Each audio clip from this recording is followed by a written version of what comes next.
کسی بھی مومن کی ابتدا سچائی سے ہوتی ہے، اور پھر اس صدق کی 3 بنیادیں ہیں۔ سب سے بڑے بنیاد ہے الصدق فی العقائد، عقیدے میں سچا ہونا۔ عقیدے میں سچا ہونا کیا ہے؟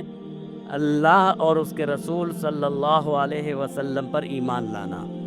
جو سب سے بڑی سچائی دنیا کی یہ ہے کہ ایک انسان اس بات کو مانے کہ اس کا رب ہے، اور اس کا رب اکیلا ہے، اس کے ساتھ کوئی شریک نہیں ہے۔ لا الہ الا اللہ، یہ کائنات کی سب سے بڑی سچائی ہے۔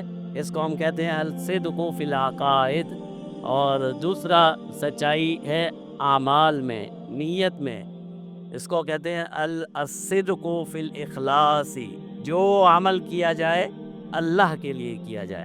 جب آپ نے یہ مان لیا کہ میرا رب اللہ ہے، تو پھر جو بھی عمل کیا جائے یا جو بھی عمل نہ کیا جائے، کسی عمل کو چھوڑ دینا یا کسی عمل کو کر لینا، یہ صرف اللہ کے لیے ہو۔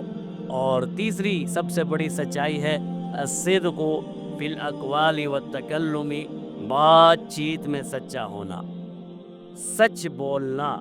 یہ بہت بڑی نعمت ہے، اور اتنی بڑی نعمت ہے کہ اللہ رب العزت نے قرآن کریم میں جب انبیاء کا تذکرہ فرمایا ہے تو ان کی اس صفت کو بیان فرمایا ہے۔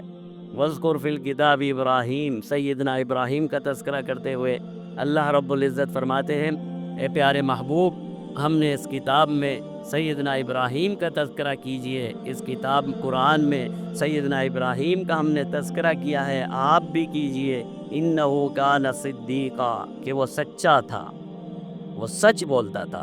اِنَّهُ كَانَ صِدِّيقًا، وہ سچا تھا، نبیًا، اللہ کا نبی تھا۔